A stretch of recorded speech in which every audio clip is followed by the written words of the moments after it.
morning, paranormal community, and thank you for partaking here in the Odyssey Files. I am your host, Michael O'Neill, taking the week off, the show off, whatever, to have himself celebrated for Father's Day. Is my co-host, Mr. David Servering. Filling in for him is Odyssey Paranormal Society and paranormal investigator, Mr. Scott Shay. So, how you doing, Scott? Oh, I'm doing great. How are you?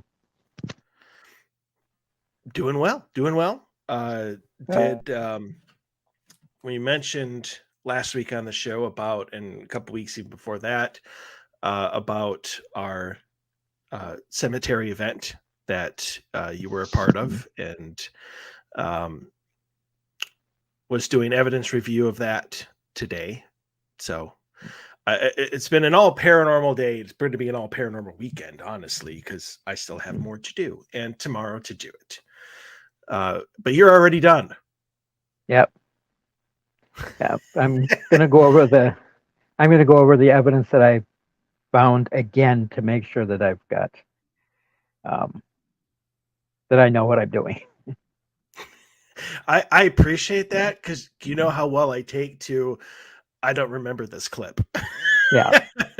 So I appreciate the due diligence. But yeah, so thank you for joining me. I appreciate it. Mm-hmm. I know I didn't give a lot of people or anybody a lot of notice that I needed a co-host for today, mostly because Dave did not give me any notice for him taking the night off. But uh, you and I talked about doing this show for a while and the topic for tonight. So, I mean, you were going to be coming on anyway, eventually. And so it just worked out. It just, we won't have, we just won't have Dave's opinion here Okay. tonight, which will be fine. If he if he wants to, listen to the show and respond next week, he's more than welcome to.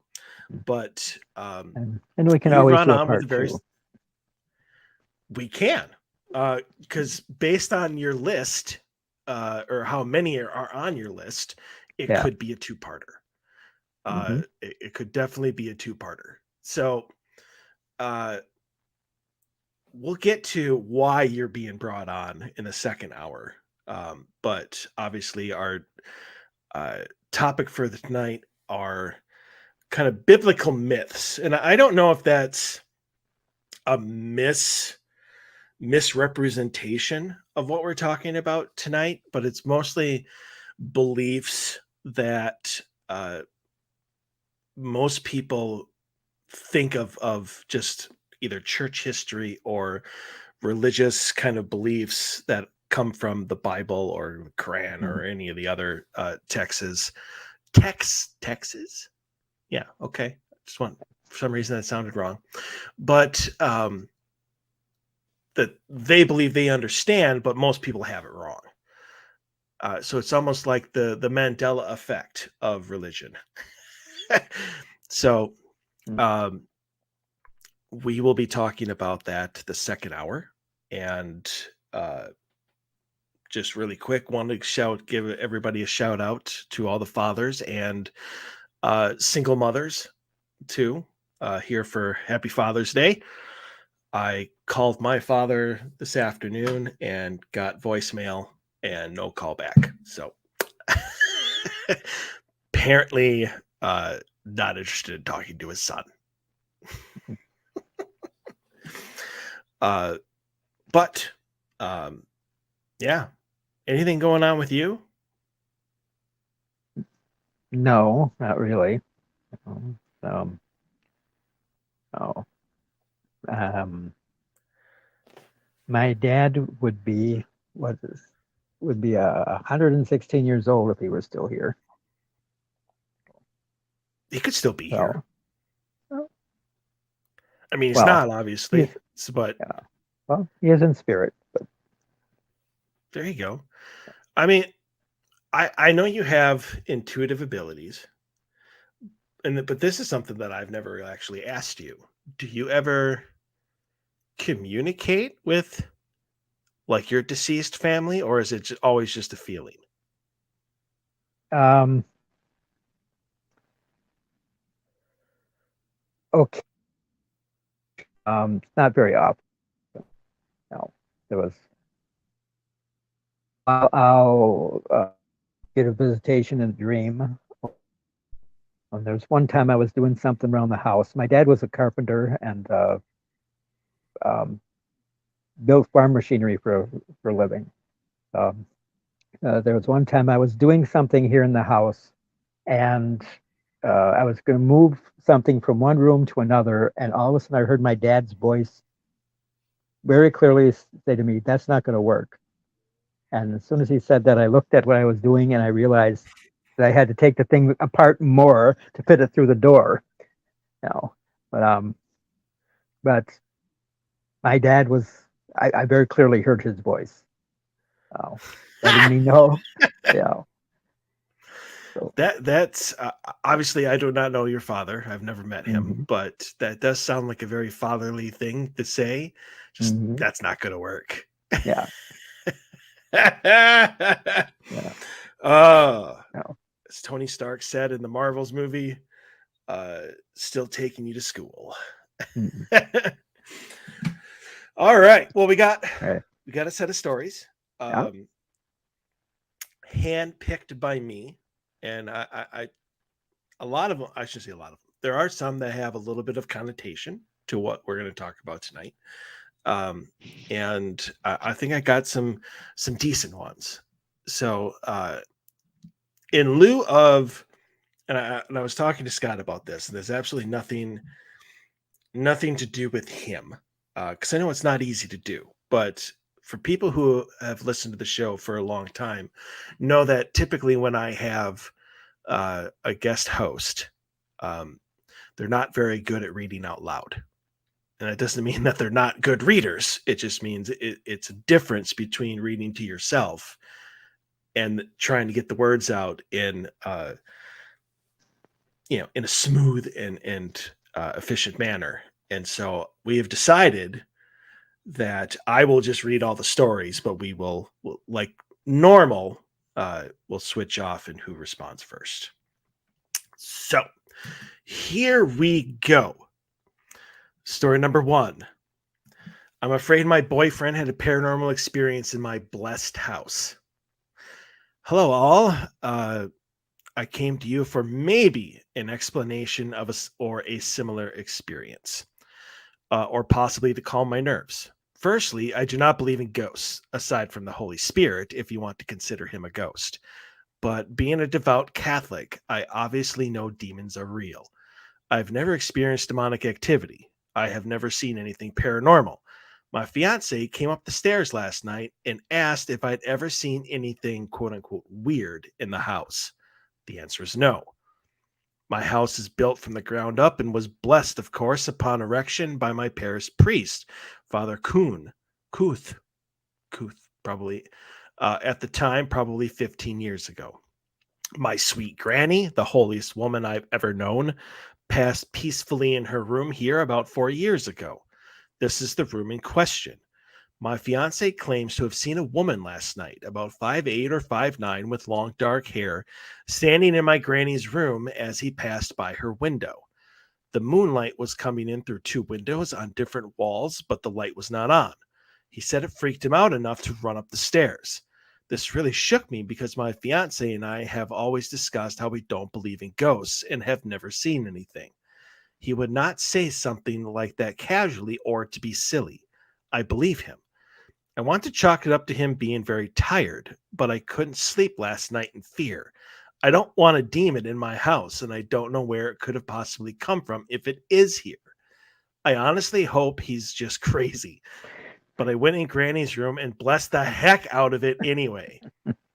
There's even holy water and blessed salt that always stays in that room, along with a picture of the Blessed Mother. Honestly, I believe that room in particular to be the safest space because my granny lived there for so long and prayed her rosary day and night in that room. She got her last rites in that room. I'm just freaked out, and I know I won't sleep tonight again. Should I call my priest, or is it just something to wait and see about? I'd rather be safe than sorry, but I don't want to sound crazy either. My granny was 5'4" and had barely any hair on her little old head. Plus, she's in heaven or purgatory for sure. If not, none of us have hope. Also, I want to add that he does not live with me. We are in the process of getting an annulment on his last marriage, so we can be married and live together. The only other people in this house are my 3-year-old daughter, who was asleep in her crib, and my granny's big elderly black dog, who never acts amiss and mostly sleeps.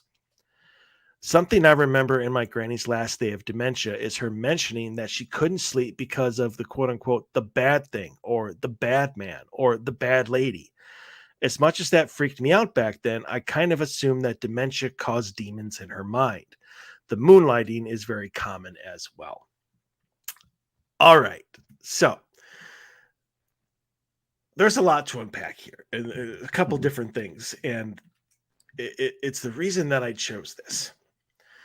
And that is, I've encountered this before. I actually had a client who contacted me before we did the her investigation because she thought the exact same thing. She had been raised in a very religious home and had been told to believe that spirits and ghosts were not real and that everything is a demon trying to trick you, which seems to be happening obviously here.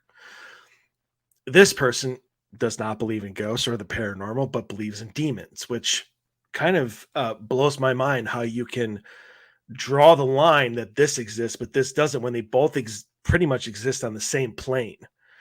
I mean, to me, that's almost like you believe in men, but you don't believe in women. You know, that every woman is a man trying to trick you and believing that they're female. I mean, that's how it is to me. And obviously we have a lot more experience in this than a common person, especially someone who doesn't believe in the paranormal period. But for any of those out there who have the same belief, that's fine if that's what you want to believe, but it's not true. I mean, you could almost add that to our list of myths, that we've been talking about in the second hour. Spirits definitely do exist. Ghosts exist, spirits exist. I mean, pretty much a ghost is just somebody who hasn't passed over yet. A spirit is somebody who has passed over to the other side but can go back and forth. That's the difference between the two. But they're pretty much synonyms for each other. So can you be dealing with a spirit? Yes. I don't believe there's a demon in your home whatsoever. Now, one of the things that could happen and could be the case, obviously, a spirit can come back and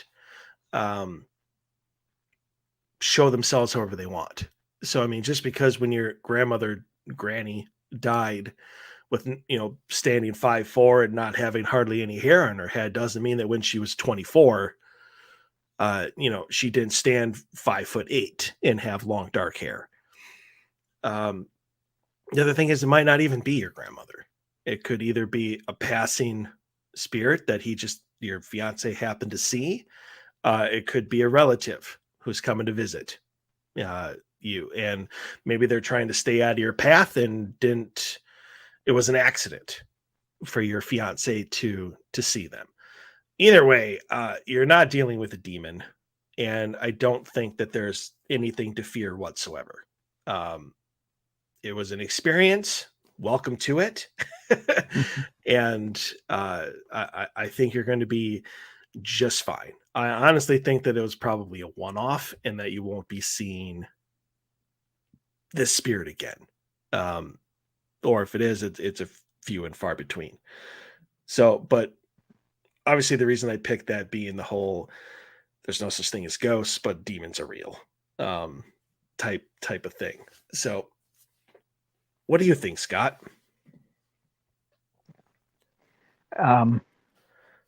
Yeah, I don't like the term ghost just because it's too Hollywood. But That's fair. but I agree with you. Um, Spirits are can be here in this world and can visit people, and I think some of them get stuck in certain places. Another possibility at their place is that it could be someone who lived there before their house was built, um, and is is visiting the location where they used to live. Um, uh,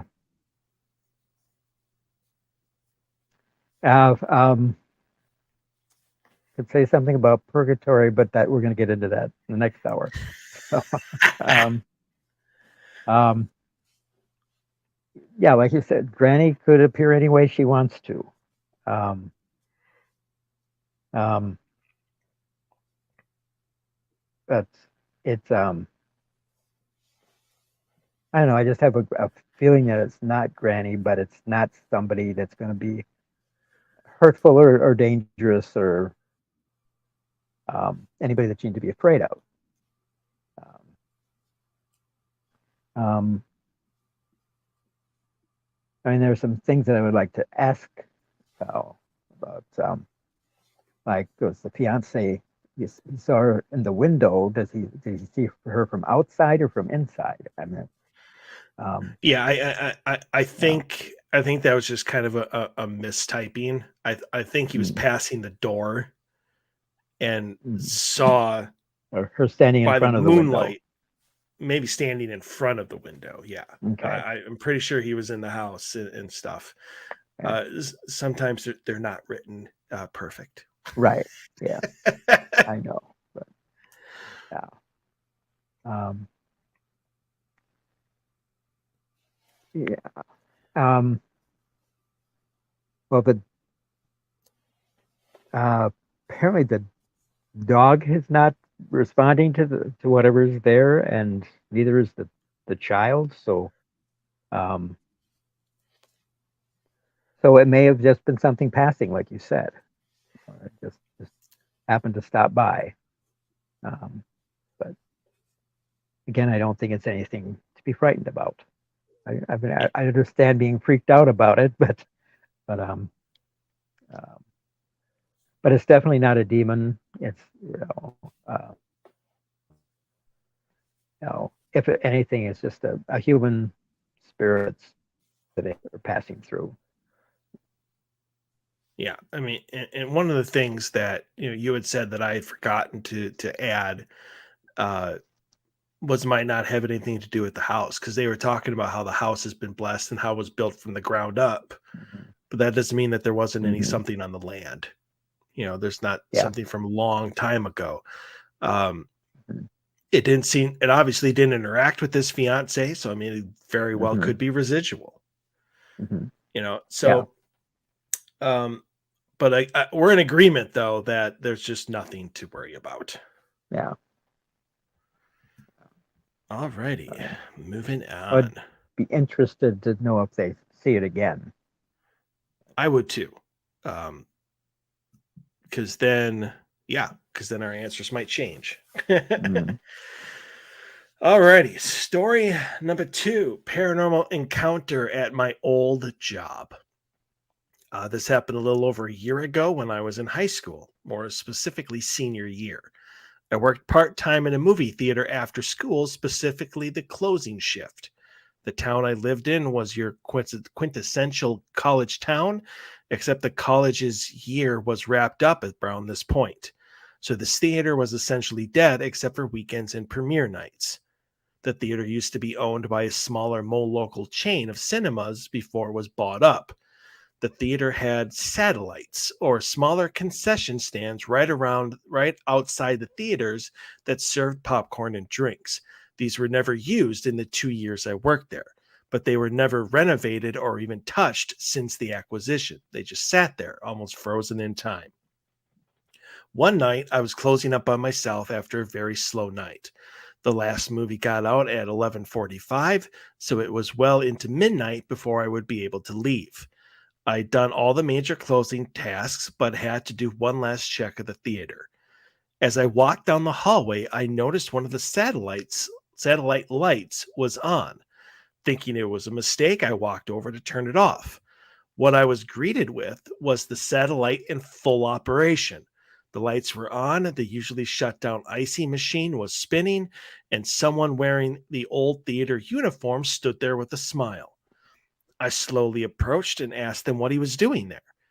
Just here for your convenience. Can I get anything? Can I get you anything, ma'am? The fact that they were wearing the old theater's uniform hit me at this point.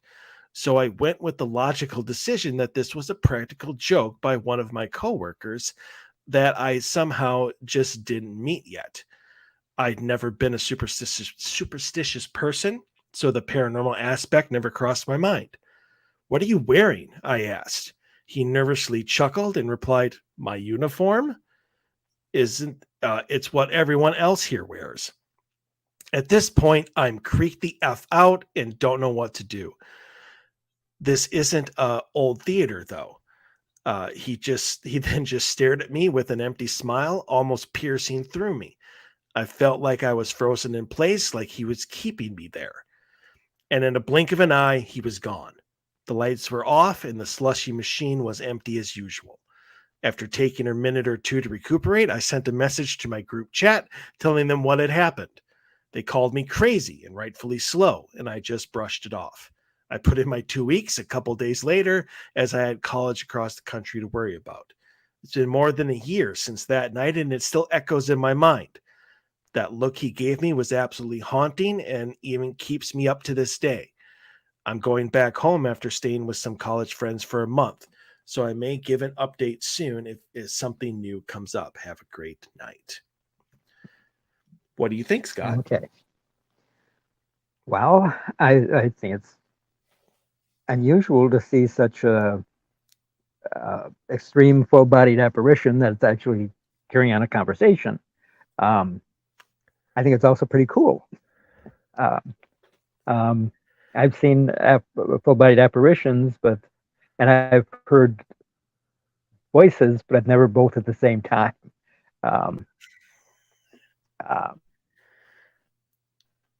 I would be very at that place. And probably he is I would guess other people probably have, but he's the only one who had the guts to admit to it. I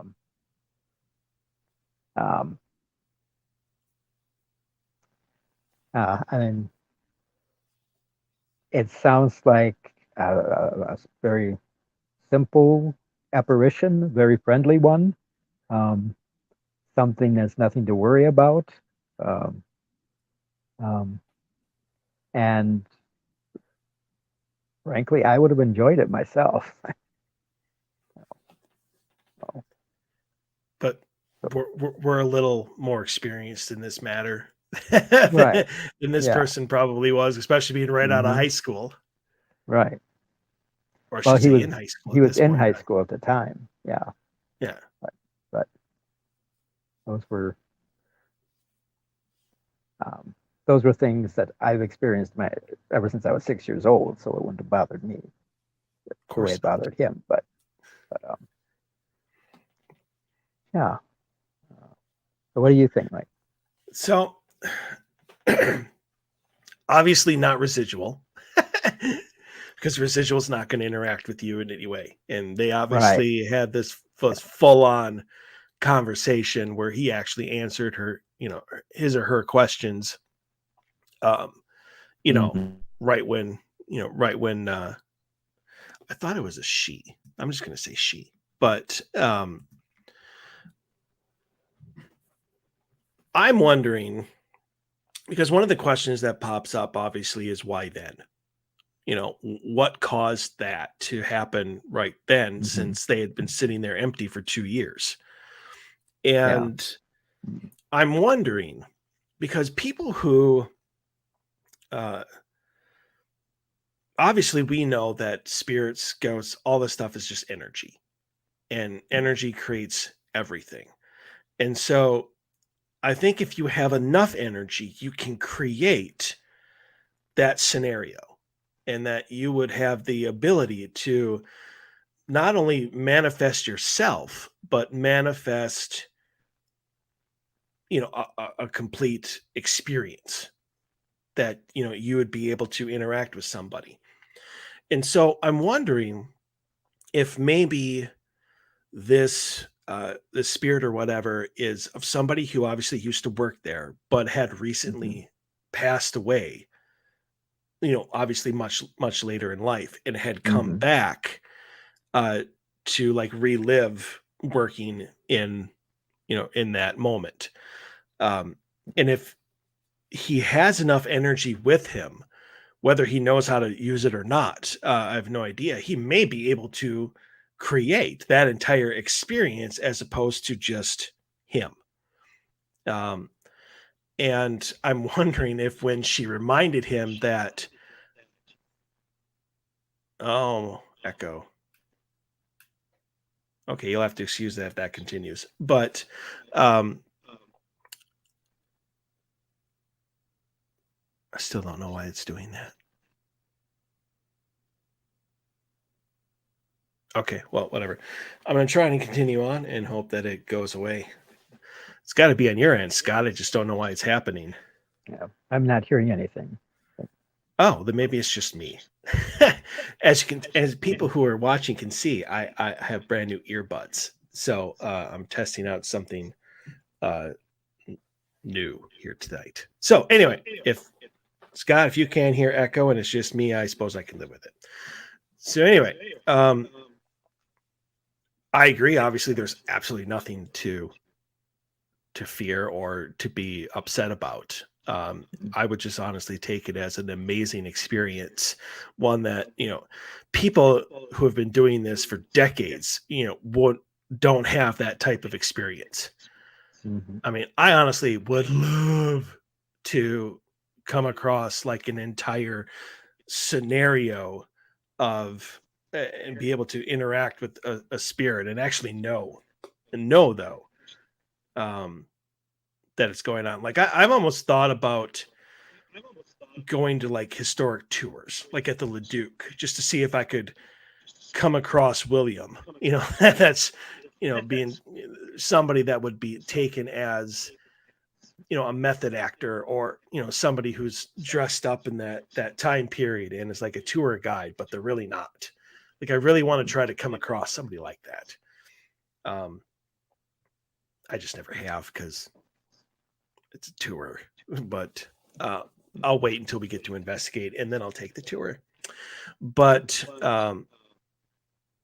yeah, it's totally an amazing experience. I absolutely love this story just because of that interaction. Um, and I think it was just the whole like, this isn't an old theater, maybe might have jumbled him to the point where he was like, oh, yeah, I died. And, moved over, moved on, something like that. So, but a really, really cool story, yeah, nonetheless. All right. Story number 3, paranormal activity in a home, need advice. Hello, I come from a large family that has had paranormal experiences in every house we ever lived in growing up. My youngest brother has had experiences in homes and apartments he has lived in as an adult, whereas the rest of us siblings have not. Recently, he moved into a rental home in Crestview, Florida. My apologies, or my sympathies, I should say. His wife was pregnant when they rented the house, and within days of moving in, she started having dreams of a little boy frantically beating on the bedroom door that was closed. I gave them a smudge stick and told them to burn it all around the house in every room. Since they did that, the activity has increased. They recently had their baby boy and brought him home, and the sightings have become more frequent, basically daily. They are hearing mimicking of a baby crying, repeating phrases that my brother has said, like good morning, and they are seeing three spirits. One is a little boy, one is a little taller than the boy, but features cannot be made out to tell what it is exactly, and a third, taller one that looks like a male. All have been seen walking around the living room and dining room area. The little boy is always peeking around the edge of a wall and just stares, then disappears. The third, taller male has been seen looking at them with a furrowed brow. He could make out the facial features, but the body is blurry or distorted. We have not been able to find any disturbing history on the house. The home was built in 2002 and has had 18 tenants to date. I found that odd, as it is a beautiful home with a big fenced in backyard. There is a bedroom in the house that has a doorknob that requires a key, and it is the only door inside the house that has a different lock. And this door frequently will open on its own when my brother has closed it. He gets weird feelings in that room and keeps the door closed. In the areas they're experiencing activity on the panel for the window shades, there is a little gold angel pin or emblem, but only in the back bedroom, the dining room, and the office, which is across from the dining room, but not on any other windows in the house. They have a German Shepherd that cries and whines and senses something often, like it's staring at something, but we don't see it. Yesterday, my brother was up at about 2 a.m. making his son's bottle in the kitchen, and he felt hot breath on his neck, and the AC stays on in the 60s. He couldn't find anything that would have given him that sensation. To this point, it has only been sightings and some noises, but my brother's concerned because the activity has been becoming more frequent, and the entity with the furrowed brow in combination with the mimicking is alarming. He has gone around the house and said respectfully, "This is my house, you have to leave," etc. And they are still there having the experiences. Any advice or suggestions would be much appreciated. Oh, okay, there's a lot to unpack here. Oh, there is an echo. Crap. Well then, I don't know what to tell you. Unless Scott, why don't you give your opinion on this one first? Okay. Well,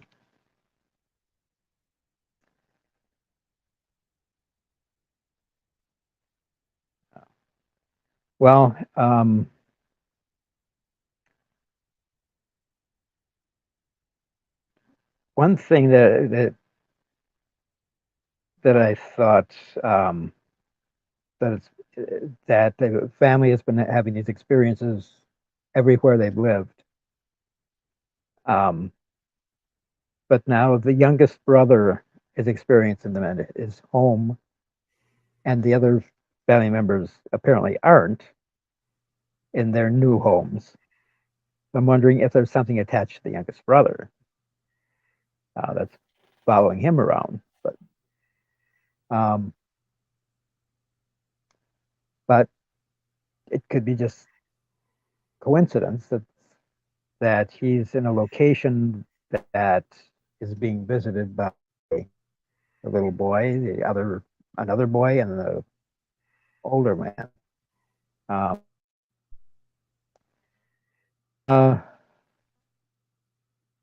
Use the sage. Did you say a sage stick or a smudge stick? A smudge stick. Okay. I've always said, and I still say, the smudge stick or anything else you use isn't going to do anything unless you really believe in it. Okay? Because the power that it has comes from you, not from sage or whatever else it is. So if they're smudging but don't really believe in smudging, then I don't think it's going to do any good.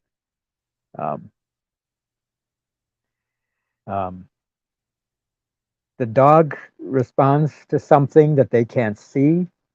So that suggests to me that there really is something possibly there.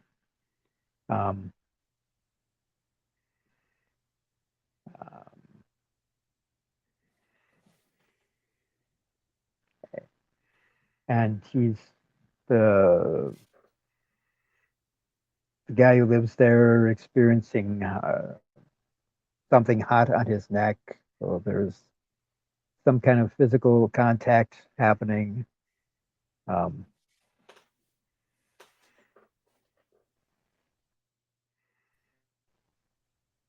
I can take over now if you want. okay. Well, it just doesn't seem to be threatening to me, just annoying. So, Well, I mean, you know as well as I do that. By the way, my echo is coming from your computer, so your fault. hmm. Um, if you want, while I'm talking, if you could like unplug your headphones and then put them back in, and just see if that corrects it. But so basically, what I think is, I'm honestly wondering if why they. I mean, I know that the sister-in-law or whatever the woman is having um, the nightmares, but I don't think that there's anything necessarily that's attached to him. But I think that he has abilities, Okay. and I think that he is probably the one that was drawing all the spirits in Mhm. throughout their lives. And then obviously when they split, nobody else had these experiences, but he continued to do so. Mhm. Um, I think that Uh, one of the things that boosted the activity was bringing the son home. Not that the son in general was like a target, but you know as well as I do that the son of somebody who has abilities probably also has abilities themselves. And the fact that he's innocent and brand new only adds to that light and only serves to bring mhm. more people in and more energy in which to attract spirits to. I'm almost wondering though if they're not dealing with one entity that's just showing himself or whatever as three different ones. Mhm. Um, the only thing that gives me pause for that is the different levels in which uh, these entities are choosing to manifest. Like they can see the boy, fully. They see him peek around and he stares at him, and then he disappears. Then all of a sudden, there's the whole. Each one has a different level of detail to it, Mhm. and I would just think that if it is the same spirit doing all three, that um, there would be it would be kind of equal unless it's much easier to show yourself as a boy than it is a full grown man. I don't know. That's something that I don't know about the supernatural yet. Maybe one day. But, you know, it's easy for a spirit to try something like that if the goal is to get rid of somebody who's maybe on the property. The fact that it was built, just a little over 20 years ago and has already had 18 tenants, that means that something has been going on since the beginning. Um, Mhm. and that leads me to believe that this has something to do with the land, as opposed to that house specifically. Um, there's actually a house that's kitty corner to mine, um, and I've been here for like 8 years, and I think it's already on its third owners. And I'm waiting to see if a for sale sign goes up with this current family because I will walk over there and be like, "Are you experiencing anything? Because this is what's going on, and I might be able to help." Um, but so far not. They've been there for a while, so either they aren't experiencing anything, or they're not um, they're not that bothered by it. But um, anyway, back to this story. Um, I don't know if necessarily there's anything bad going on. I mean, yes, I know it's increasing, and that that is troubling, because that follows that there's a certain goal in mind. They start at a low level to see if they can get you out, and as you're not doing what they want you to do, they increase their intensity. Um, honestly think that this is probably a way to uh, t- to get them to leave. I don't think it's going to harm them unless they're pushed to that level. Um, the only other thing, and I agree with you on the smudge stick, you can't just light it and wave it around and think that that's going to do anything. Plus, as we've talked about on the show many, many times before, all it does is just calm the energy. It doesn't get rid of spirits. Um, now, typically, and I would like to hear what Dave had thought on this one because he's a big proponent of set your boundaries. If you don't want him there, you need to tell him. And this person apparently did it, and it didn't make any difference.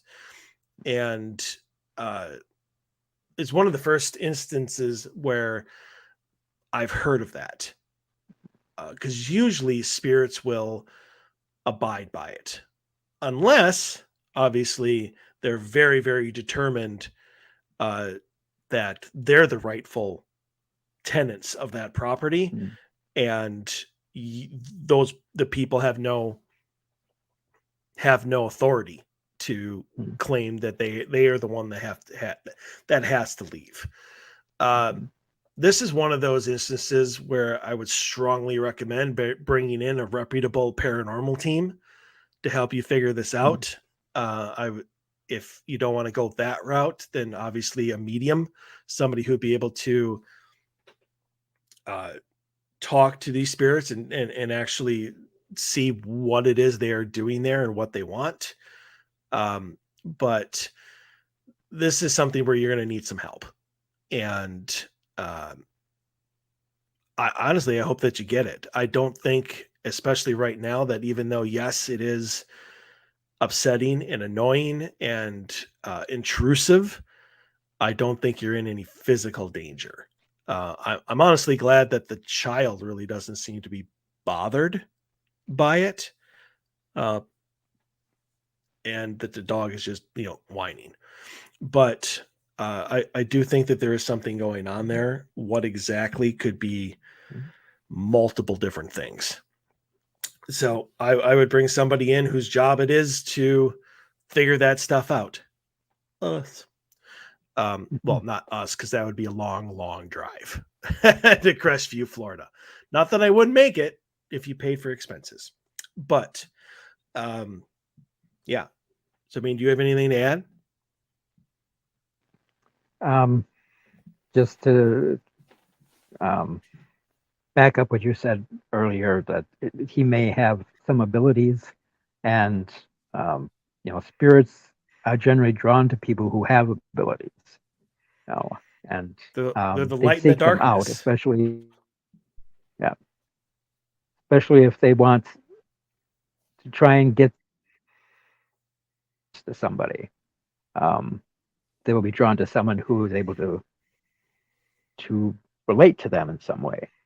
So, and it sounds to me, if the activity is increasing, so maybe these spirits really want to get something across to somebody, and they're not getting the attention that they want, so they increase. Yeah, I've told this to clients as well who have had abilities, and telling them that there's almost nothing that we can really do for them except to solve their current dilemma.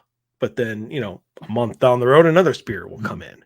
That Mm-hmm. sort of thing. So it's not a matter of us solving their issue as it is them learning to control and understand their abilities. And Mm-hmm. that's one of the cases where they have to help themselves. And Yeah. we'll be there, to help them along the way, or Mhm. to introduce them to somebody who can.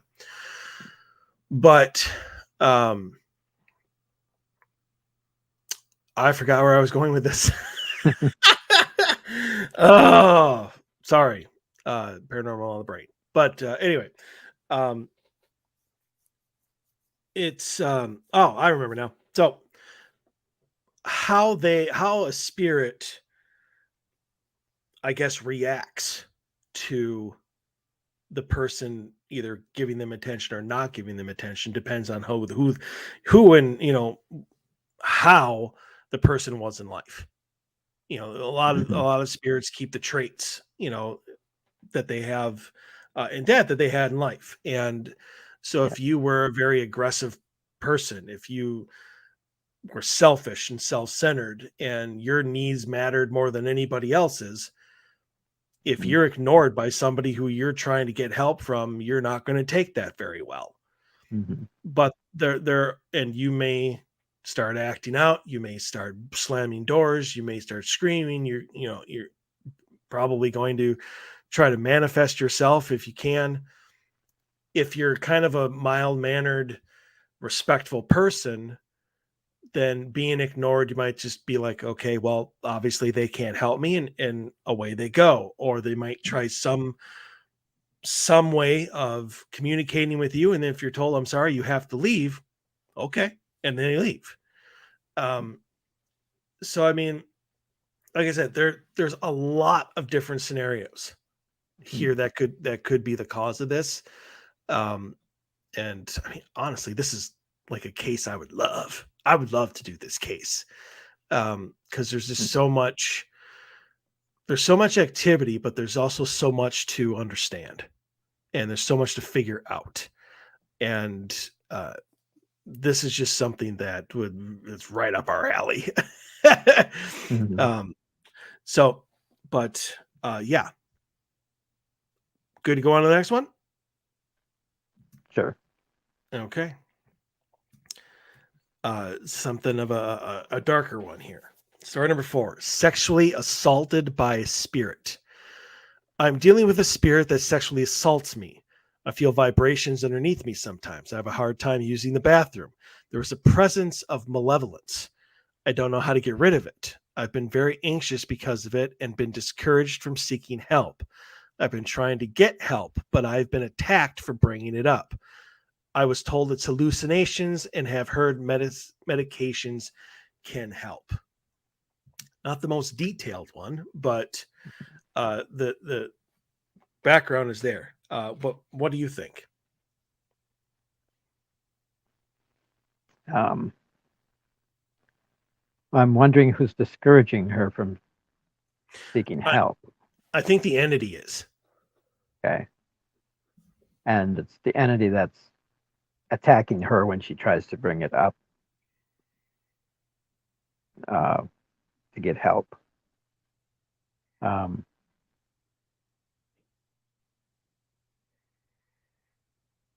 okay. Um,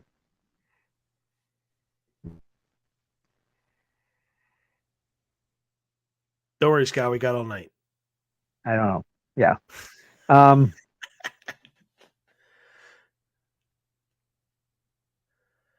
okay. Do you want me to go I, first? I'm Or not. you? Yeah, I'm not sure where to go with this. Okay. So there's obviously one entity that comes to mind that this is kind of that's their playbook. This is what they do. And that's obviously is an incubus. Um, Hmm. and since the since the client is we're pretty much assuming is a female. Um, the male version of the incubus succubus is the incubus, and obviously the female version of it is the succubus. But they're synonyms of each other. They're pretty much describing the same type of entity, and that is obviously a sexual demon.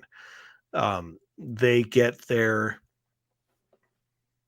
energy, they get their power, they get everything from sexually assaulting their victims. They're also the hardest demon to get rid of.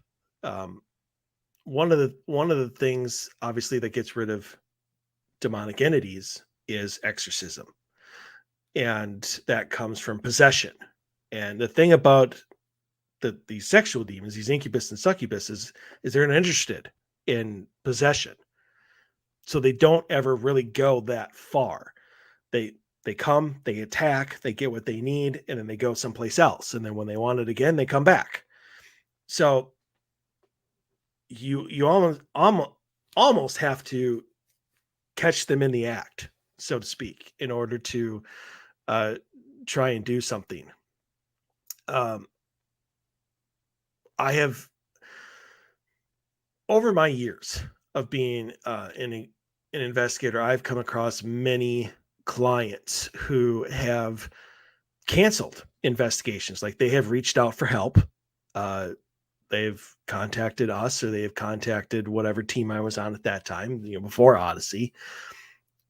And then they call like a few days or whatever before the investigation, they cancel. Why? Because activity has increased, or somebody was attacked. Entities, when they know that, I don't want to say their days are numbered, but when they know that there's help trying to be brought in, they will act out in an aggressive manner in order to dissuade the people from doing so. Um, we have been contacted by, let's just say, the housewife, and they give us the list of claims, they do whatever. And when it comes time to schedule it, we're shut down by the husband because he, feels that it's going to increase activity. All we're going to do is be harmful. Um, that's happened multiple times. Or it's the other way around.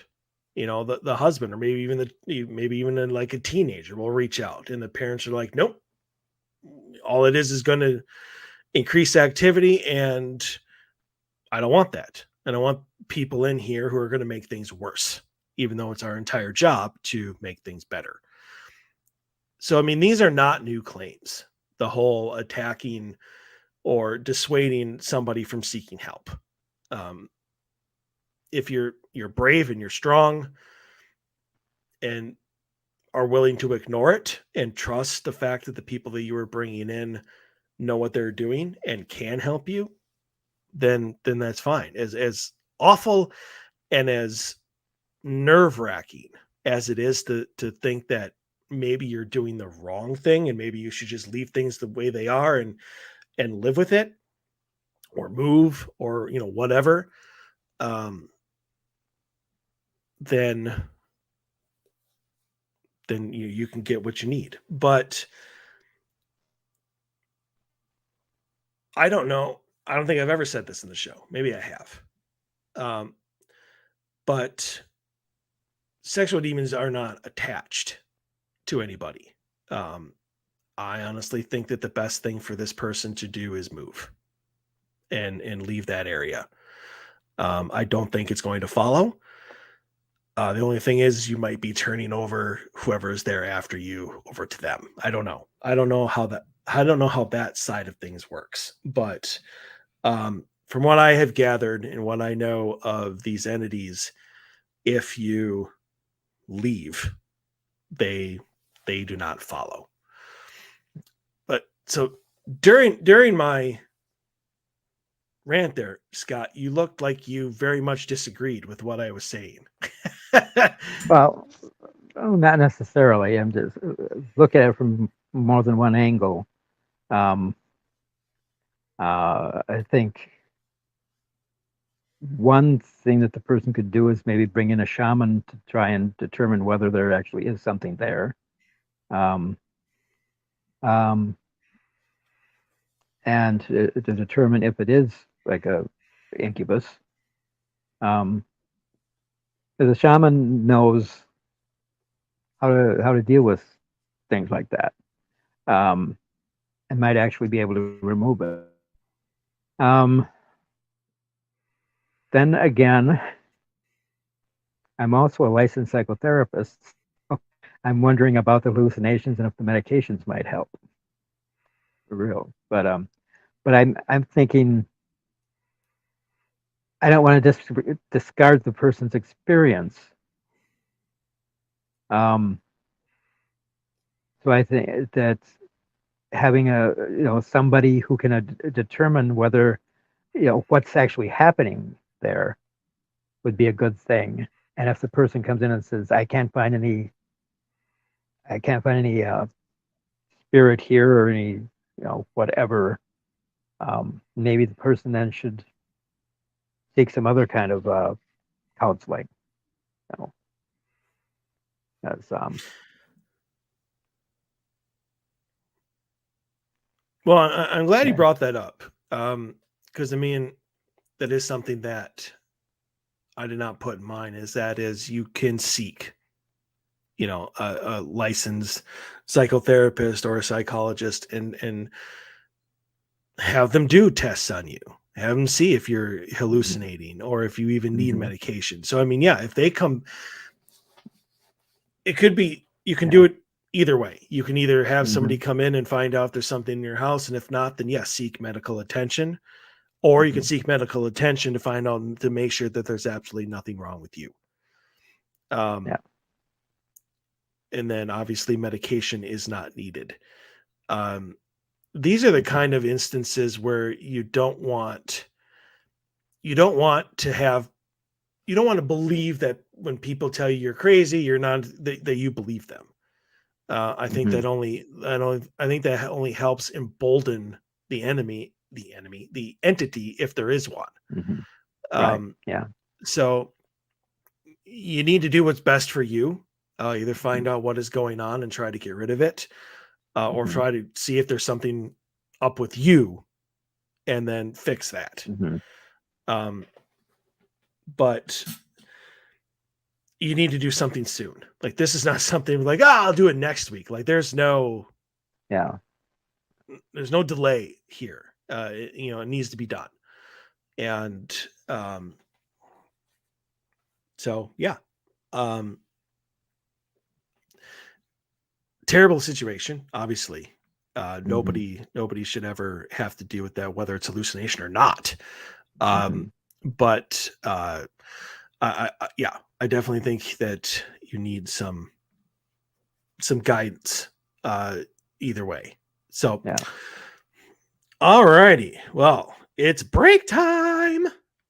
We'll be back with one more story, and then we'll get into our topic for tonight. So you are listening here, watching, whatever, either on our pages on your streaming platform or on Subspace Odyssey Radio. Either way, you're about to have 2 minutes of break.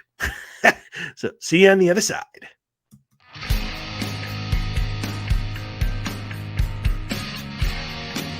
This is Susan Slaughter from Paranormal Caught on Camera, introducing you to the most epic show ever, the Odyssey Files with David Soyering and Michael O'Neill. You're welcome. Pew, pew, pew, pew.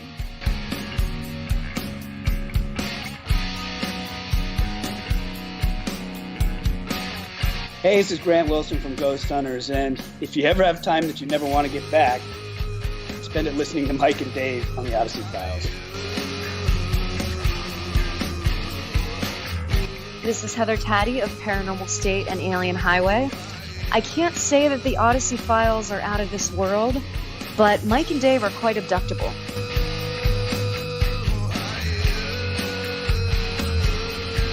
Hey, this is Dustin Perry from Ghost Hunters, and you're listening to Dave and Mike on the Odyssey Files. It's not the best show you're ever going to listen to, but it's also probably not the worst. This is Michelle Belanger, author of The Dictionary of Demons. What is faster than a speeding shadow person and more fun than an anal probe? It's Mike and Dave of the Odyssey Files. Hold on to your hats and buns.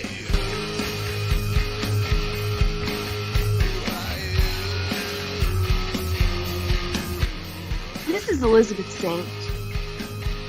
You know, in my journeys, I've confronted an over 1,000-year-old demon from the depths of Shepherdstown. But then, you know what happened?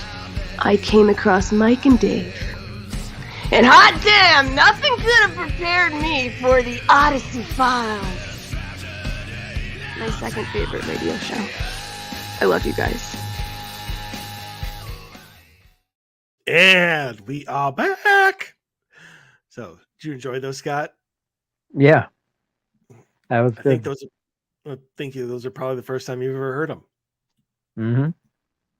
Yeah. Nice. Very Most nice. of them, yeah. Maybe you should listen to the show more often. Yeah. Anyways. For some reason, I keep thinking it's on Mondays. Well, it used to be. Yeah. So I mean, you're not far off. But all right, we got one more story, and I'm really looking forward to what you think about this one. So story number 5: Angel or Ghost. About 2 years ago, a blue outline of a human figure stood at the end of my bed. I was shocked.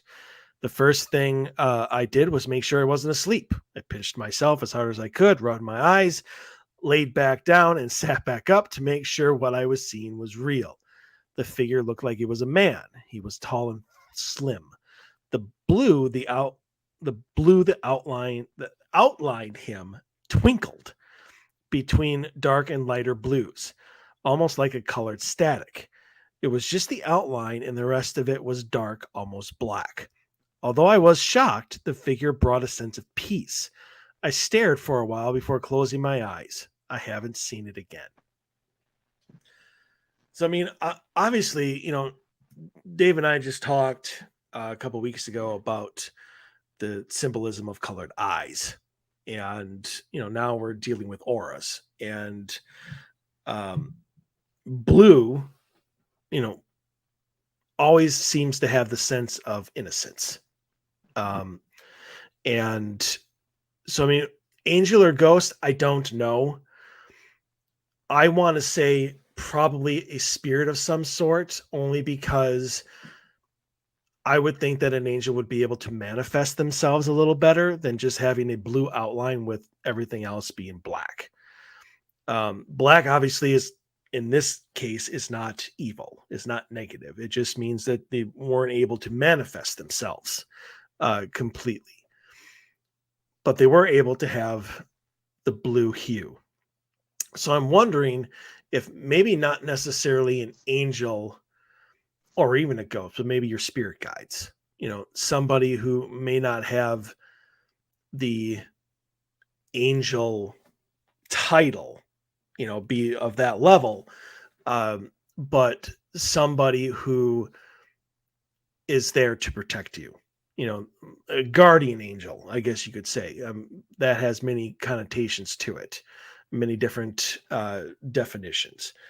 But either way, I like the fact that it brought a sense of peace, that the person wasn't scared of it, and that it stayed for so long that he was able to do all those experiments to make sure that he was awake, and it still just stood there. I think it was there probably with a message. Whether you got that message, I have no idea. Maybe it was just one of those, I want you to know that I'm here. But that's kind of all I got on that one. I think that this was a very good experience. I'm glad that you weren't freaked out by it. I don't think it was a, top angel. That's just me. Well, what do you think, Scott? I mean, you've studied this stuff far more than I have. So, I mean, what have you read about, a blue hue? I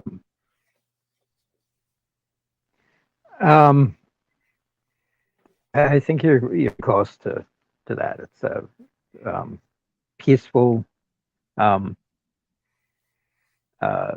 malevolent about it. It's a peaceful spiritual thing. I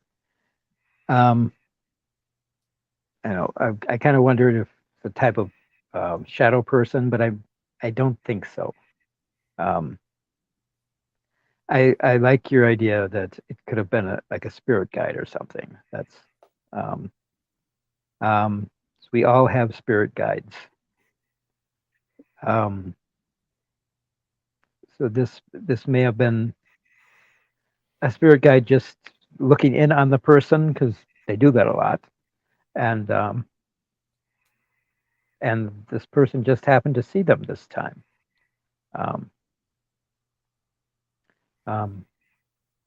But if we're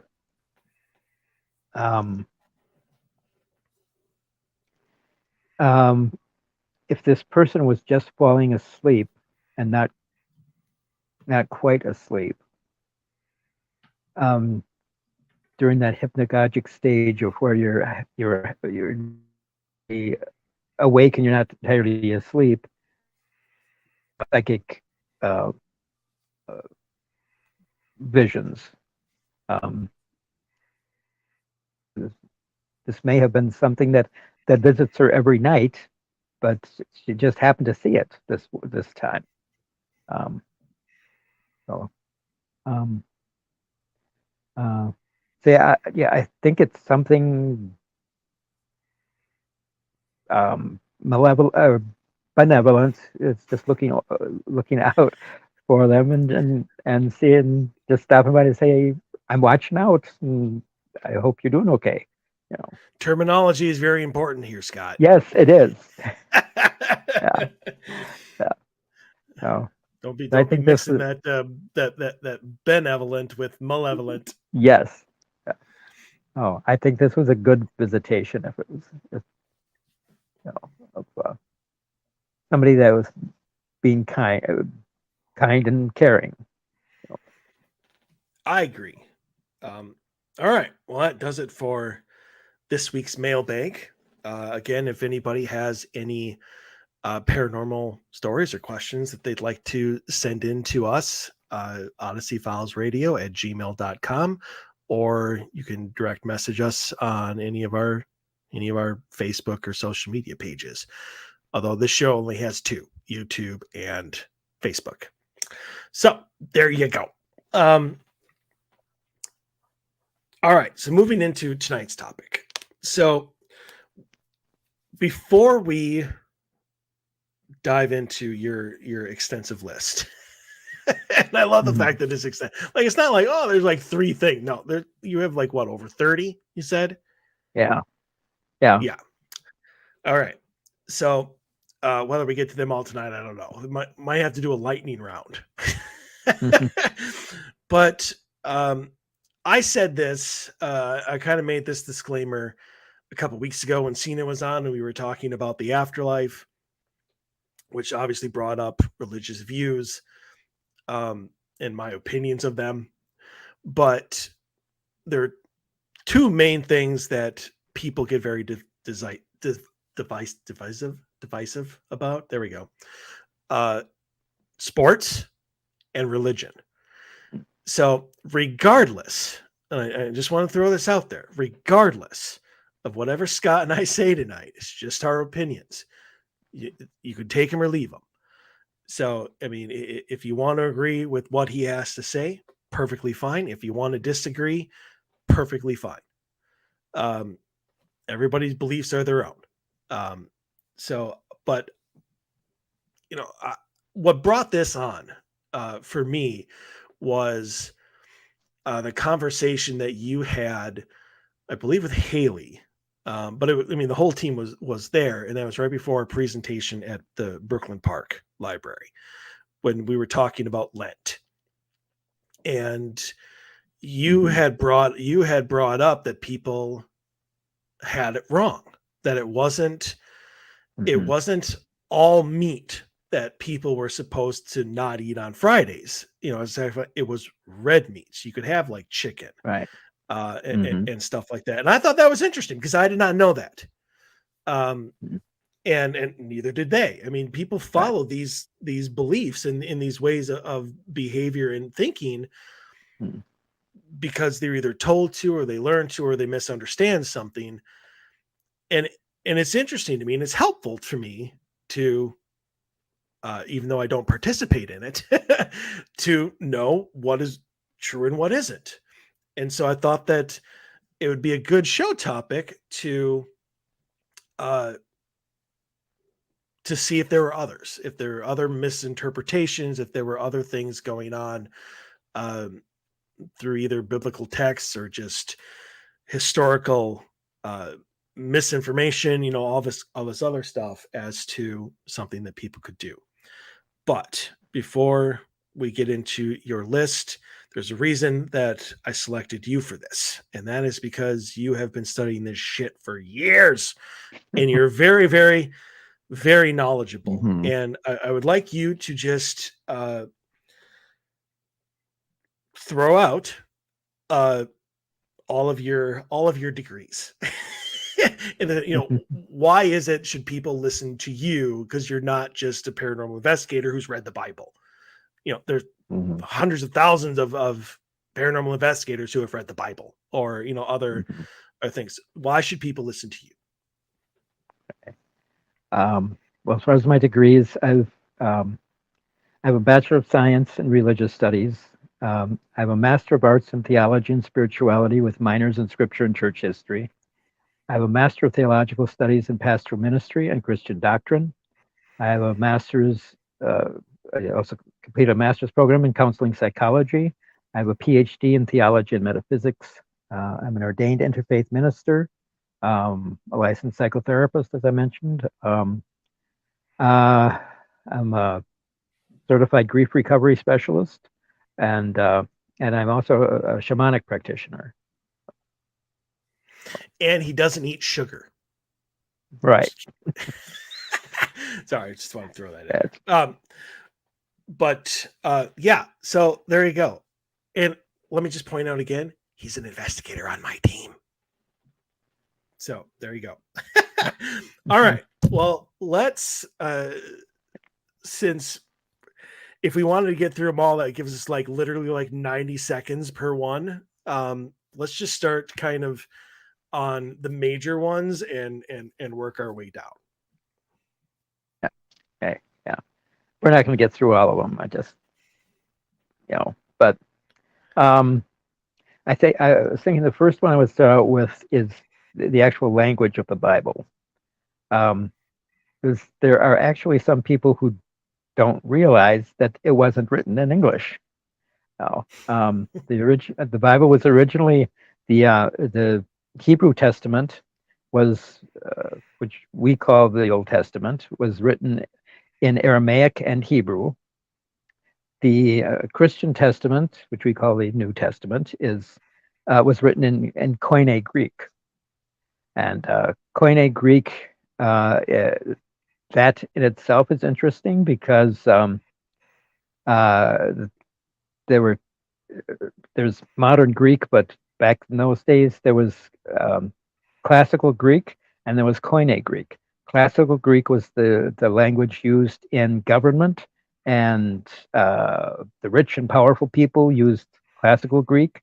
The Koine Greek that the New Testament was written in is the Greek of the people. It's the poor people, the prostitutes, the tax collectors, the peasants out in the world were the ones who spoke Koine Greek, and that's the language that was used for the Bible, because that was primarily who it was addressed to, was the ordinary, everyday people in the street. There are a couple of things that I want to mention as far as Bible is concerned. One thing is called proof texting. Proof texting is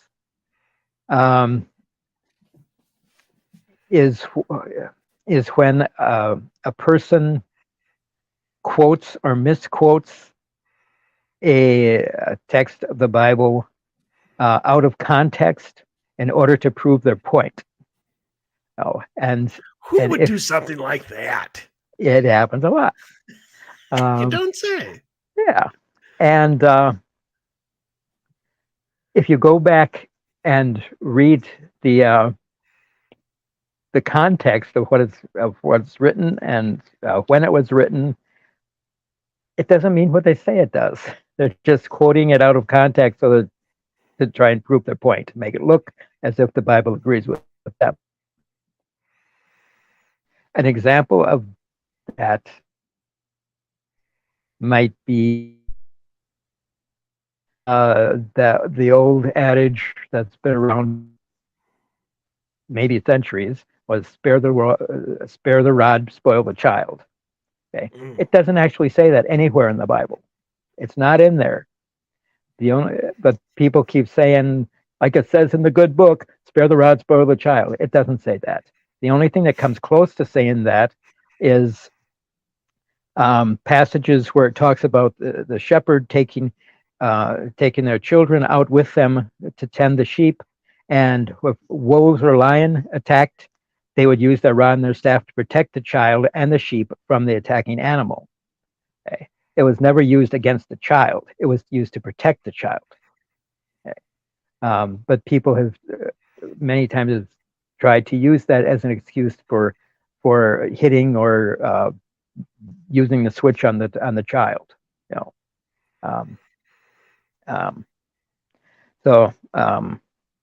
And the other thing is called interpolation. An interpolation is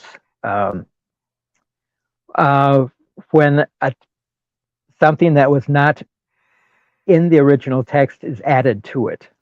For example, sometimes it is to be interpreting this other, and would come up a passage and says, "Oh, we don't think what they meant to say was this," and he adds it in. Okay. And another kind of interpolation is when a scribe has an old text, and they're creating a new text, a new copy of it, and as they're coming along, they notice, they turn, oh, somebody wrote some notes here in the margin over here. I think I'll add those in. Now, they weren't part of the original text. It was just some notes that somebody wrote, and they add it into the text as if it were an original part of the text. And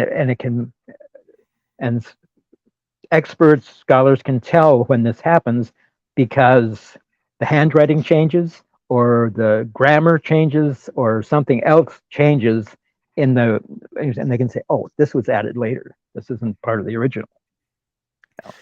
Well, then why don't these experts and why don't these people take that back out? I mean, why do they leave it in there? Oh, that's $1 million question. Yeah.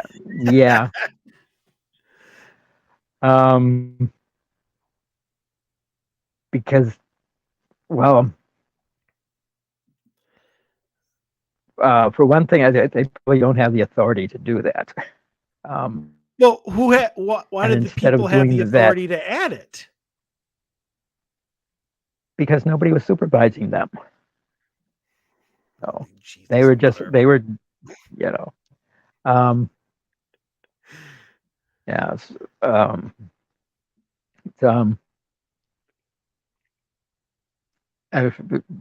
what I was going to say.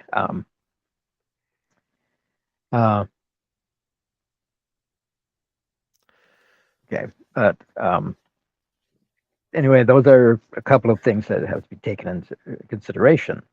Other things that interpreters did sometimes was there are a number of passages in the Bible where it talks about God as our mother, but that wasn't very popular with the men translating the Bible, so they changed it to God as our Father.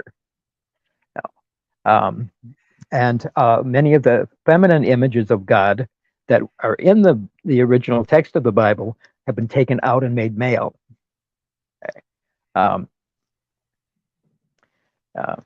So that was done by interpreters or scribes or whoever the men were who were doing it.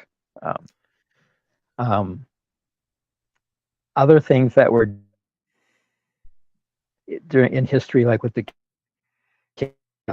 King James new translation of the ancient texts, but he had final say on what they on the interpretations, so on the translations. So he made the translators go back and can translate it over and over again until it said what he wanted it to say. One of the specific things was divine right of kings. Now, he wanted it in there so that it looked like God gave kings the right to hold power over the people. So So he made the translators go back and translate the Bible until it said that, even though it wasn't necessarily in the original text. So. Okay, so I have two questions. Mm-hmm. So the original biblical texts Mm-hmm. were either written in in Hebrew or I already forgot Aramaic. what kind of Aramaic, but I already forgot what kind of Greek it was. Koine. Koine. Okay, I thought you said coin egg, and I'm like, that's a weird name for Greek, but I don't speak Greek, so maybe that makes sense to them. Mm-hmm. But I mean, the text was all written in those languages, the languages for the people. So I mean, Mm-hmm. Is there any sort of text out there that is legitimately the original text? Because even going back to the King James age, we're already talking about the maneuvering and the manipulation and the skewering of everything to make all of the original words to make it a certain way, and to make it obviously they took the male form or the female form out to make it more male. Obviously, Mm-hmm. I can only assume they did that because men want power, men have the pride, so they wanted a more masculine God to almost make it seem like men were the men were the powerful ones. They were the leaders. Mm-hmm. They were the ones made in God's image, whereas females were like the afterthought. Well, So there's a famous line from Mary Daly in her book Beyond God the Father, which says, "If God is male, then the male is God."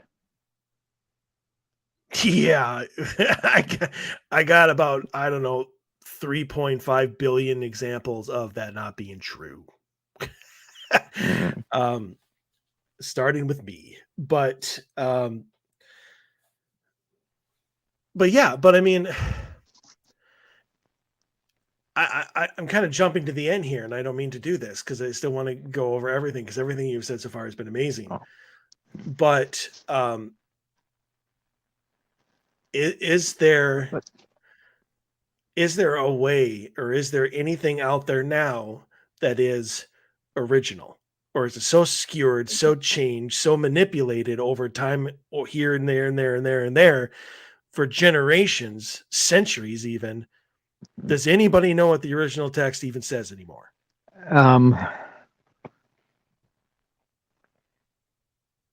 If I remember correctly, I think the oldest handwritten copy of the Bible in existence was from about the 6th century. Let me guess, it's in the Vatican vaults. I don't remember where it is, but who knows? Maybe the Vatican's got an older copy in there somewhere that they're hiding and don't want people to see. They probably have Jesus's body cryogenically frozen in the vault.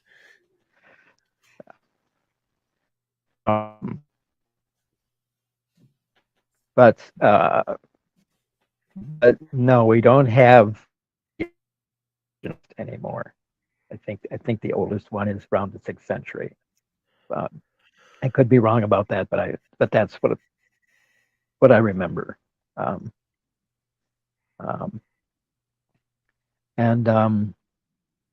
But there are texts that are older than that. That even that may have been written around the time of Jesus or shortly after that. That quote things that were done at that time, or that said at one time, or that quote from Bible texts that existed then. So even though we don't have the actual text, we might have some quotes made from it to support it. Well, I mean, that's how we do movies nowadays. And we just listen to the critics' quotes. Hey, they like this. Mm-hmm. I thought that was funny, So. but whatever. Yeah. All right, well, let's get back to your list. What's the next one? Okay. Let's see.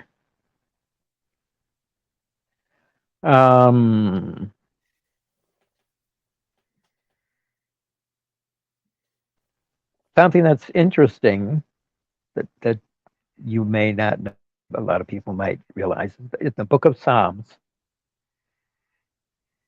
that attributed to King David. The Psalms were not. A lot of people look at them, read them, think it's nice poetry or something. That's not what they were. They were originally written as song lyrics. They were meant to be sung, and in ancient times, the Hebrews sang them. They didn't just read them in synagogue; they sang the Psalms, and that's what they were meant to be. Yeah, the only psalm that I know is Austin 3:16.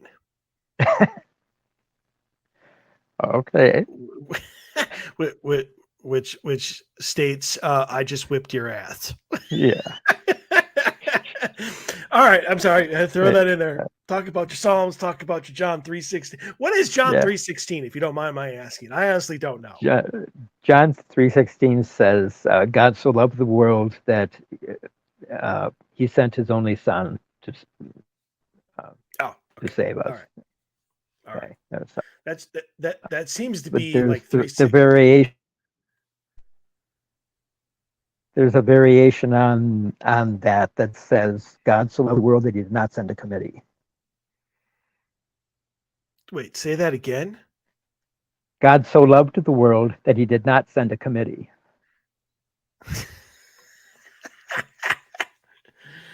Well, that's fair.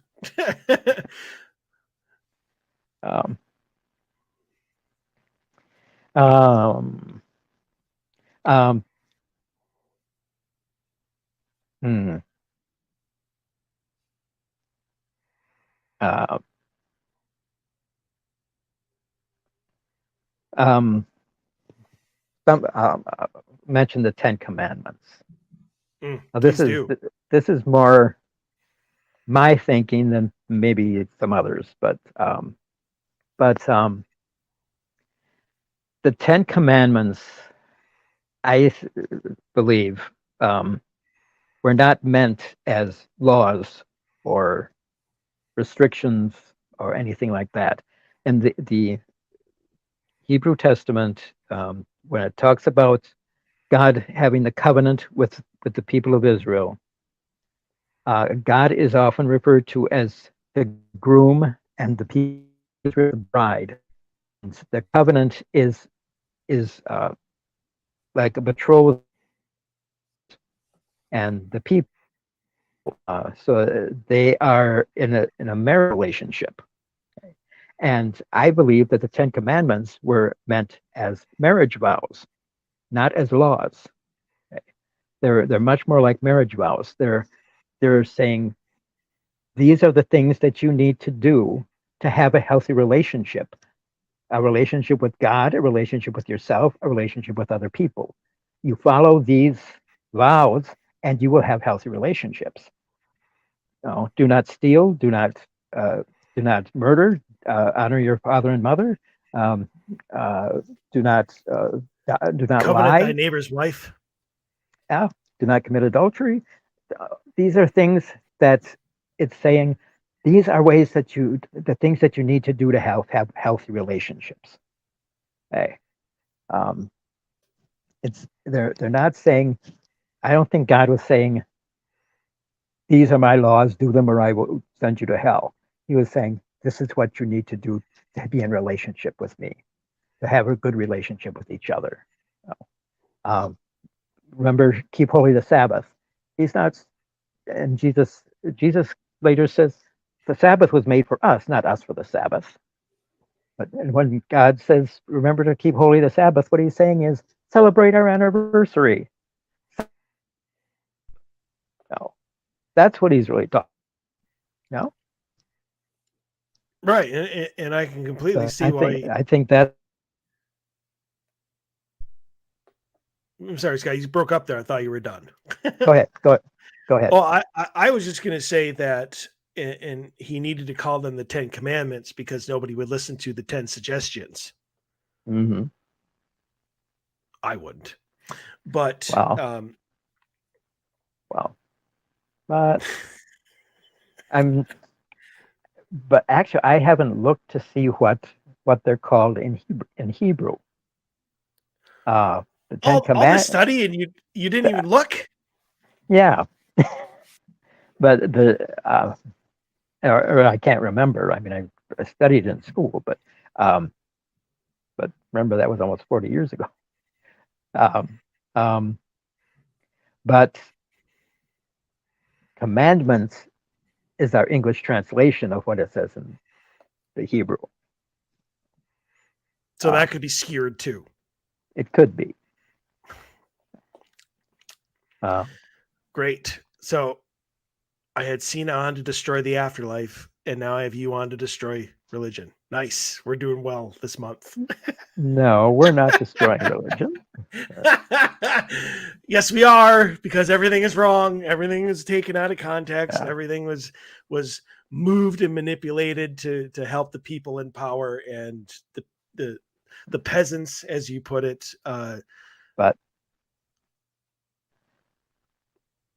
But reclaiming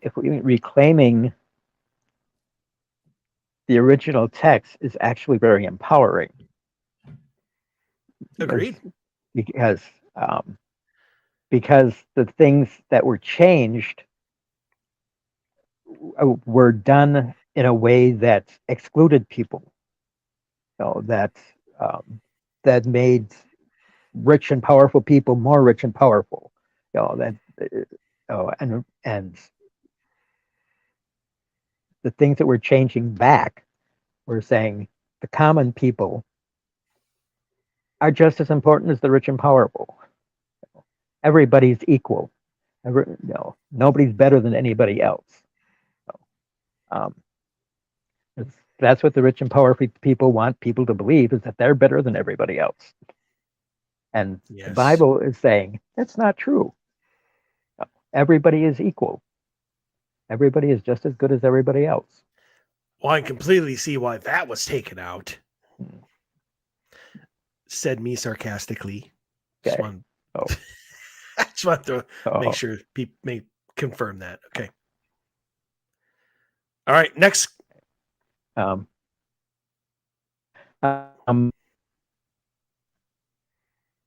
It's kind of a lot of people think that Jesus Christ is his name. Christ is not a name; it's a title. It means anointed. And many great leaders have had titles given to them that people think are their names. Buddha is not a name; it's a title. It means the awakened one, the one who woke up. Christ means the anointed one. With Mahatma Gandhi, Mahatma means great soul. It's not his name; it's his title. I love the fact that we can now say that Buddha was woke. Mm-hmm. Sorry. Yeah. His name was Siddhartha Gautama, but he is called the Buddha. Well, so hold on. Jesus Christ is not his name. Christ is what was his actual name? Well, Jesus is the Greek and Romanized form of his name, which in Hebrew and Aramaic was Yeshua. Yeshua. Because one of the things that I was told,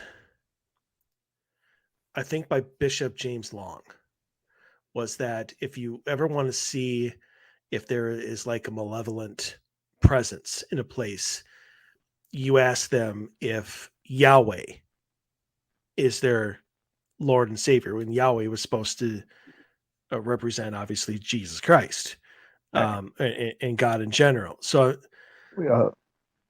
is that just another version of his name? No. Yahweh is the name of God. Okay. That was given when Moses went up onto Mount Sinai to the burning bush. He said to God, among other things, he said, "When I go back to the people, and they ask me, who sent me? What is your name? What name am I supposed to give you? Give them." And he said, and God said, "I am that I am. Tell them I am has sent you." That in Hebrew is Yahweh. Okay. So you could say that Moses was the very first paranormal investigator, because we ask that question all the time. What do you want? What do you want us to call you? What's your name? Mm-hmm. Okay. But Yahweh is considered, Jews consider it the most sacred name there is, and that it is blasphemy to even speak it. No, Jews will not speak the name. When they are reading the Bible, when they're reading the Torah, whatever, when they come to, I think, the name Yahweh, I think it appears, what is that, over 700 times in the Old Testament, and every time they come to it, it's too sacred to say, so they replace something else. Like instead of, as they're reading through it, instead of saying Yahweh, when they come to that name, they will say Adonai, which means the Lord, or they will say Hashem, which means the name, or something else to take the place of that name, because that name is too sacred to speak out loud. I see. So if I changed it to like Butterfinger, that would work? No, because you have to. I don't need an explanation for why that would work, but you can give if you want. But there are like 72 different names of God, and you have to use one of them. Fair enough. Yeah, and that's. Oh, where is it? I have it. The name of God, Yahweh.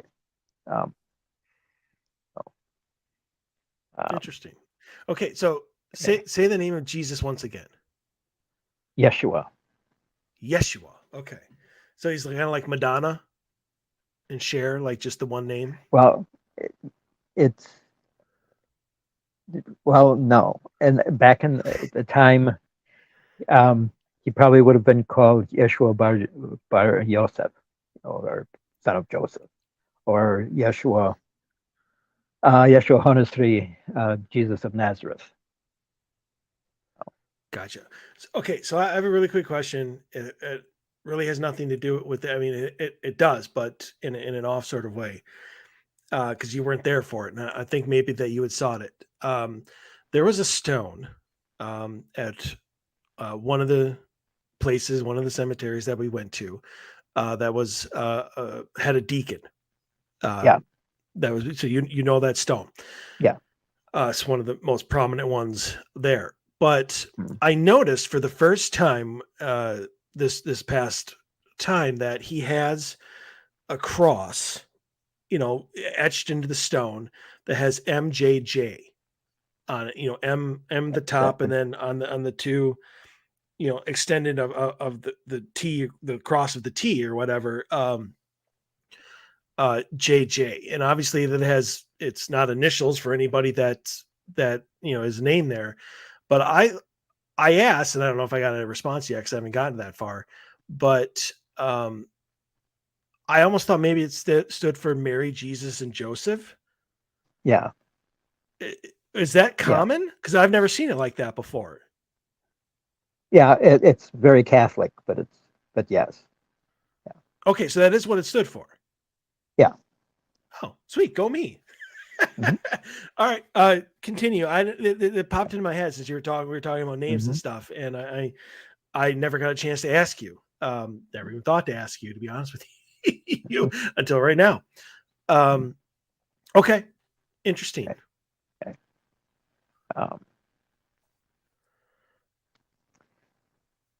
Um, well, one thing that's not in the Bible is Jesus' birth date. Very true. He People was, obviously just say it happened in the spring. we don't really know Oh. when it was, but December 25th was chosen as the day to celebrate around the year 336, when Constantine accepted Christianity as the religion of the Roman Empire. And that date, there are different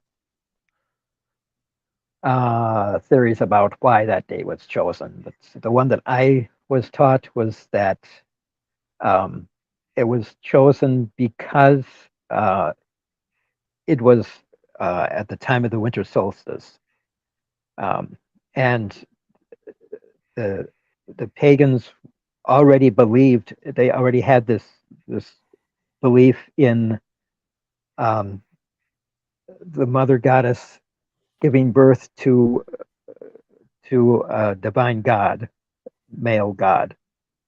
And so they thought, well, since they've already got that belief and we're teaching a very similar belief, it'll be easier for them to make the transition if we put, Jesus' birth at the same time as the winter solstice. Oh. So I knew about the moving of, obviously, of the date and the pagans' role in that, and why it was kind of moved, but that it seems to be something that has happened a lot in church history, and that is moving shit Yes. around so that in Mm. changing stuff so that they make it theirs, but they make it Right. acceptable. Yeah. But That, like with Easter being set at the same time as Ostera in the pagan calendar.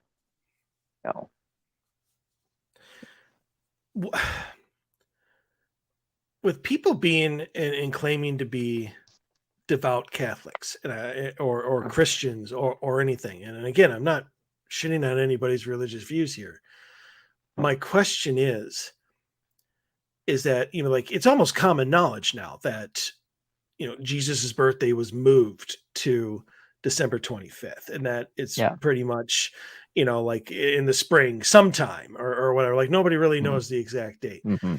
And finding this stuff out about, like, the afterlife and how they changed those beliefs, and they took this from this column A and a little from column B and a little from column C and made a column D that matched what they wanted people to believe. Yeah. Why do people stand for that? Like, people want to celebrate Jesus's birthday, and there's nothing wrong with that, but they do it on a day they know that it's not his birthday. But we don't know when his birthday was. So we don't. So we had to choose a day to celebrate it. Isn't and there? That's the day they chose. Is there no way to find that out? Was it never written down? No. Well, that's pretty shitty bookkeeping on our part. And the closest that we can come is the Bible says that Jesus was born during the reign of Tiberius Caesar and King Herod. Tiberius was emperor of Rome up until 7 AD or or CE as we call it now, the Common Era. But Herod died in 4 BC or BCE, before the Common Era. So Jesus had to have been born around 4 or 5 BC. So, our calendars are off. And he probably died around the year 29, or was crucified around the year 29.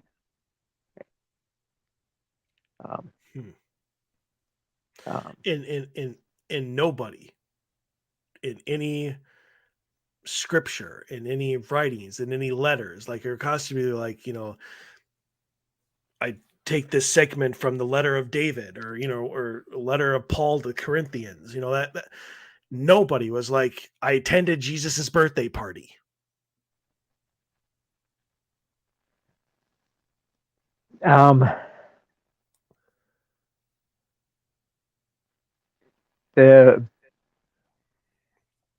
No.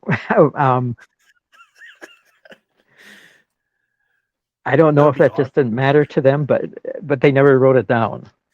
Yeah, they did. For the record though, if they had actually written down, I went to Jesus's birthday party, I would definitely become religious, because that's just amazing. Okay. And the thing there about that too is that Luke, who wrote the Gospel of Luke, he was a follower of Paul, and Paul was writing his epistles before any of the Gospels were written.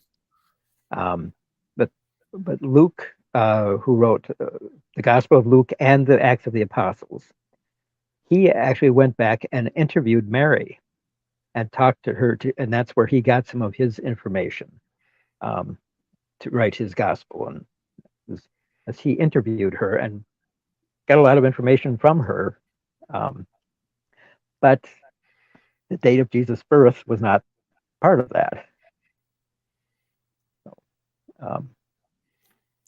I honestly, I find it odd how we can have we have a shit ton of details about his birth, like how it came to be, the 3 wise men, the North Star, like everything. He was on a manger of hay, but nobody knows the date that it happened. Yeah. I find that odd, and I cannot accept that. Somebody, it is written down somewhere. Wow. Maybe it is, but it's not common knowledge. Right. So, but I mean, I know that my question and my issue was, why do Christians stand for that? Or the people who want to celebrate his birthday stand for that. And I get that particular one thing, even though I'm sure it's not common knowledge that the reason that they picked that is simply because we have no idea when he was born.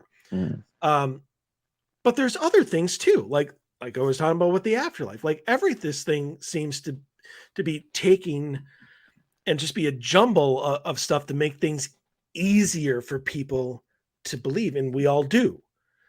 And knowing that things are wrong,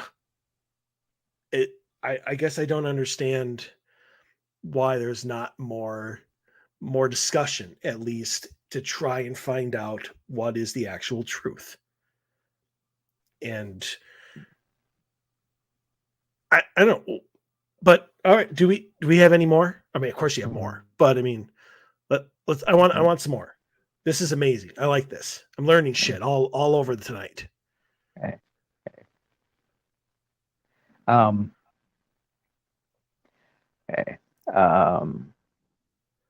Okay. How about the number 666? Oh, I like this one. Go. In the book of Revelations. Everybody thinks that the number 6 is the number of the devil, That 666 is the number of the devil. It's not. The number of the devil is 8675309. Okay. I'm sorry. Go ahead. Go ahead. There are a number of languages that have numerical value to their letters. Okay, where the letter of the alphabet is also a number. Okay, in English we don't have that. We can ascribe it to it sometimes, but in a number of languages like Greek, Hebrew, Latin, and others, the alphabet is also the numerical system. Okay? And the one we're most common, that we are most familiar with, is Latin alphabet, the Latin numerals, where B is 5, I is 1, X is 10, and so on. Okay, but that happens in a number of languages. Okay, the text of the Book of Revelations, or the Apocalypse, was written in Greek, and it's what it's talking about is the Antichrist, and it's giving prophecies. And the author of the Book of Revelation says, "I've seen visions and gotten information from angels and from all these different sources, but I cannot tell you the name of the Antichrist. But what I can tell you is that if you take his name written in Greek and take the numerical value of it, the numerical value of his name will be 666. Okay. And that's one of the ways that you will be able to identify him when he comes. Okay, and the Hebrew text. There is also a Hebrew text of the Book of Revelation, and in that, it says that when written in, the numerical value of his name is 616. So it's so it's not the number 6 is irrelevant. It's not 666. It's 666. It's the numerical value of the person's name when he comes. Okay. That could be a Follow million that? different names. That could be a million different names. Mm-hmm. So that entire thing is completely useless. Like, it tells us nothing.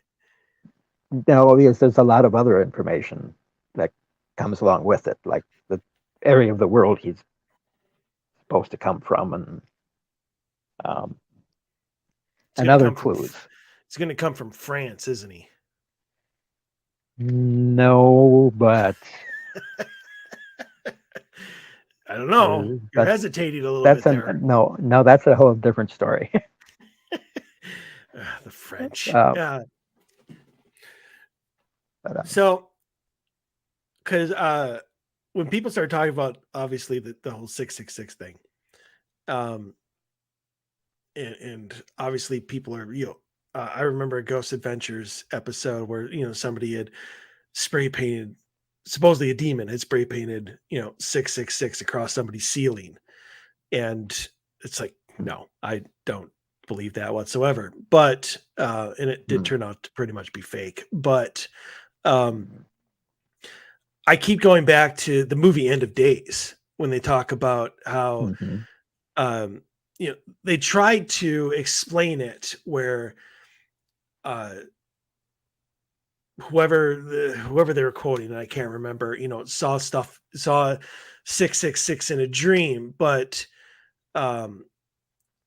everything is turned upside down in dreams. So it was really 999, and they were making that as 1999, which is when the apocalypse, when the Antichrist was coming.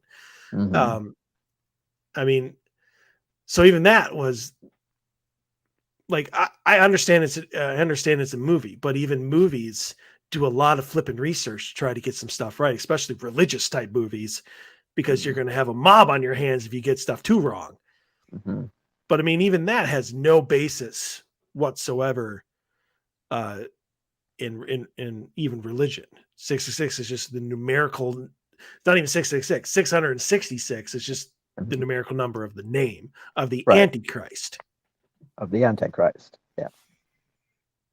And nobody knows when he's born either. No. We're really crappy with birth dates, just saying. So that's why we need Facebook. Mm-hmm. I think if the Antichrist can get on Facebook, then we can be reminded of when his birthday is. No, nothing? All right. Some You're a believe tough he's crowd, already Mr. Shay. come and gone. Come and gone? Well, yeah. Some people believe he was Emperor Nero, but Well, that was a long time ago. yeah. So burning in Rome. But so maybe this will probably be the last one, and why not? End of days, end of the show. yeah. Funny how that works out. But if the Antichrist is supposed to bring on Armageddon, and the Antichrist, let's just say for the sake of argument, was this Lord Nero or whatever, Emperor Nero, came and gone, and it's already all over, then Armageddon really didn't even happen. So, I mean, is there something we have wrong about the Antichrist is actually supposed to do? Yeah, I don't think he's actually come yet. Oh. But thanks for that uplifting message. Yeah. But, well, that's too long to save 2 minutes left. The whole idea of biblical prophecy. Most people don't understand what it's about. When they think of prophecy, they think of the Greek and Roman understanding of the oracle of Delphi or whatever, predicting the future.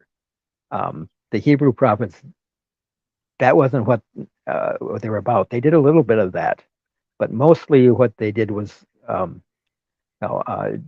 Jesus was talking about prophecy. He said, you look at the sky, see the clouds rolling in. You feel you feel the air on your skin, and you say it's going to rain. You can predict the weather, but you cannot predict the signs of the times. Okay? And he was talking about prophecy there. And the biblical prophets read the signs of the times, and what they said was, if you do this behavior, this is what's going to happen to you. If you live this way, this is what's going to happen. That was their prophecy. Okay? So when we're looking at the prophecy of the Antichrist, it's not necessarily what will happen, but what could happen if we follow this course of life. Okay. So the prophecy. Oh, I was going to say, so it's almost as if the Antichrist is not a for sure thing, but if we create it or not. Because if we if we changed our behavior because we don't want the Antichrist to come, and these are prophecies of the times, and based upon that current behavior, we changed it, then you could almost say that the Antichrist is the product of his times. Yeah. He's a product. It's more environmental and nurture than it is nature. To some extent, yes. Yeah. Go me. I'm destroying religion left and right tonight. All right. Well, on that uplifting note, people change your flipping behavior so we don't have to deal with the Antichrist. And the echo's back. So it's a good thing the show's over. Thank you, Scott, for coming on. Sure. Like I tell people, you're a wealth of information, especially when it comes to this stuff, but holy mother of pearl. yeah, we need to have it back and have this conversation continue because there's so much more we have to get to. But thank you for coming on. I really appreciate it. Sure. Dave will be back next week where we will be having another great new episode. So we'll see you next week. Everyone stay healthy, stay safe,